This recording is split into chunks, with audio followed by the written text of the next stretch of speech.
Welcome to the Deep Dive. Glad to be here. Today we're plunging into something you might have heard about, maybe with a bit of drama attached, AI psychosis. Right. It's a catchy name. It really is. But let's be clear right up front. Our sources are really emphatic on this point. Yeah. This is not a clinical condition. No, absolutely not. You won't find it in the DSM or any medical textbook. Exactly. It's more of a social term, a shorthand maybe, that people are using to describe some, well, pretty intense reactions people can have when they get really deep into using AI. So our mission today is to unpack what's really going on here, why does it happen, and how can we all navigate interacting with AI in a way that's, well, healthy and grounded. Sounds like a plan. Let's get into it. Okay, so that first point about it not being a literal mental illness, that's really the bedrock here. Super important distinction. Yeah. AI psychosis, as this term is used, is describing a whole range of intense, sometimes unhealthy reactions. Reactions, not conditions. Exactly. Think of them as behavioral patterns, maybe, or a social phenomenon that kind of looks like some aspects of clinical conditions, but it isn't one. Okay. And making that distinction is critical because it changes how we think about addressing it. Right. So if it's about these behavioral patterns, what are the main ways this AI psychosis actually shows up? What did the sources point to as the sort of failure modes? Well, the research we looked at really highlighted two main patterns, quite distinct ones, actually. Okay, what are they? So the first is emotional or relational. This is where people get deeply, deeply attached to chatbots. Attached how? Sometimes to the point where it's described as love addiction. They start projecting, human-level reality onto the AI. Wow. Seeing them as more real than people. Or at least more reliable, more dependable than human partners in some cases. That's the first mode. And the second? The second is more cognitive or intellectual. This is where users get involved in these ungrounded projects or start developing beliefs that aren't really supported by evidence. How does that happen? It happens because their interaction is almost solely with the AI, without enough real-world checks or, external validation from other people. Okay, let's circle back to that emotional attachment part first, because that sounds incredibly powerful. What is it about these AIs, these chatbots, that makes people connect so deeply?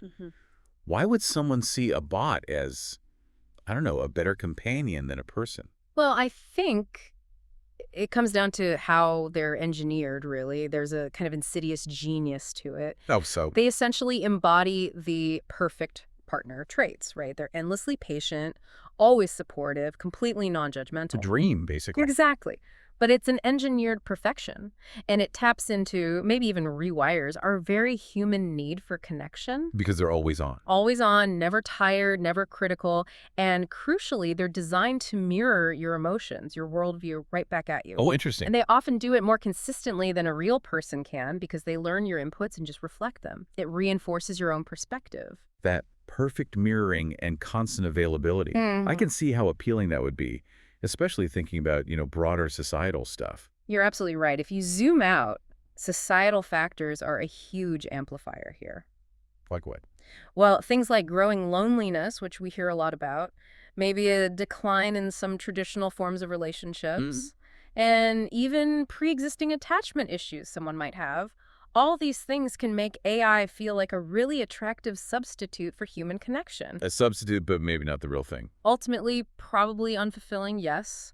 But for someone struggling with human bonds, an AI offering constant validation, it can become a really powerful, almost irresistible crutch. And the sources we looked at had some pretty wild examples of this actually happening. Oh, definitely. Some really striking cases. There's one that's been called the Monica phenomenon. Inspired by that game, Doki Doki Literature Club. Exactly. And it highlights users becoming not just emotionally hooked, but financially dependent too. Financially? People spending huge amounts of money, countless hours on these AI relationships or related projects, sometimes leading to really significant personal breakdowns, isolating themselves from, actual life. That's intense. It is. And you see this reflected online, too. There are communities like subreddits called things like My Boyfriend is AI or Artificial Sentience. Really? Yeah. People openly discussing these deep sometimes exclusive relationships they have with AI. It shows how widespread this emotional side is becoming. That's, yeah, quite something on the emotional side. But you mentioned the cognitive risks, too. It's not just feelings. It can warp thinking. Right. So how does relying too much on AI lead to this kind of intellectual detachment from reality? Yeah. What did the research show about that cognitive shift? So the cognitive dangers tend to pop up when people work almost exclusively with AI on really complex, often abstract stuff. Like what kind of things? Designing big philosophical systems, maybe complex governance models, even intricate coding projects. Yep. When you do that without bouncing ideas off other humans, without stepping back to test them against different perspectives or, just reality. You lose your bearings. Exactly. You can lose your grounding. People can drift into these highly impractical frameworks or sometimes even sort of authoritarian fantasies that don't account for human nature or real-world limits. And is there anything else amplifying that? Yeah, sometimes there are these parasocial dynamics involved, not just with the AI, but maybe even with the AI's creators or the community around it. How does that play in? It can boost feelings of entitlement or help solidify these ungrounded beliefs. They stop questioning the AI-generated world. It becomes their absolute reality. Like that example of the AI lawyer filing nonsense briefs. That's a perfect practical example of that cognitive detachment, totally disconnected from actual legal precedent because the grounding wasn't there. Okay, so we have these two paths, emotional overdependence and cognitive detachment. Who's most likely to go down these paths? Are there specific risk factors? Yes, the sources did identify several key risk factors. Things like isolation are big. Makes sense. Also, emotional distress, having unmet emotional needs. And critically, a lack of epistemic grounding. Epistemic grounding. Can you unpack that a bit? Sure. It basically means not actively testing your ideas out in the real world, not seeking out different viewpoints, not validating things beyond the AI. Got it. What else? Uh, Having a high tendency to anthropomorphize, seeing human qualities in the AI. Treating it like a person. Right. Also, a low tolerance for ambiguity, having poor personal boundaries, and maybe surprisingly, perfectionism. Perfectionism. Huh. How does that fit? Maybe the appeal of that perfect AI partner we talked about. It caters to that need for flawlessness that reality rarely provides. All these factors together can make someone more vulnerable. That's a really helpful list. So for you listening, thinking about your own AI use, what are the practical ways to prevent this? How can we ensure a balanced approach? Yeah, that's the crucial question, isn't it? What can we actually do? Well, the recommendations are pretty straightforward, conceptually at least, though maybe hard in practice. Cook wet. First, actively foster real human relationships. Accept that they're messy, imperfect, difficult sometimes. Qualities AI can't really replicate. Exactly. And qualities we need for growth. Second, work on strong personal boundaries and emotional self-awareness. Know your needs, your limits. Know thyself. Kind of, yeah. And third, actively practice that epistemic grounding we've mentioned. Test your ideas. Seek feedback from diverse human sources. Socialize your thoughts. Keep it rooted in shared reality. Keep it rooted. Don't let it just live in an AI echo chamber. And maybe the most important piece, recognize the structural incentives. What do you mean? AI companies design these bots to be warm, supportive, engaging. That's not an accident. It's their business model. Right. It's designed to keep you interacting. And that design itself can fuel dependency.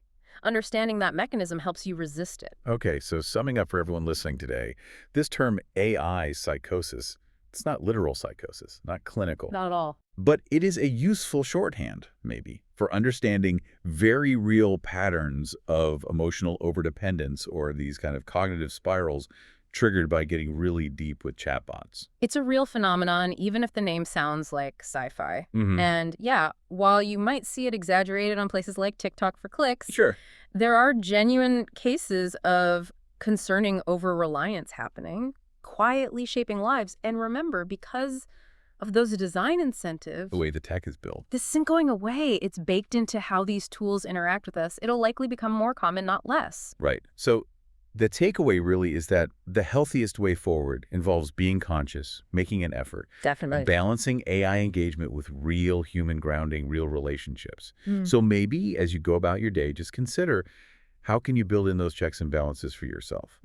Keep your interactions, both human and digital, in a healthy place. Find that balance. Thanks for unpacking all that. My pleasure. It's crucial stuff to think about.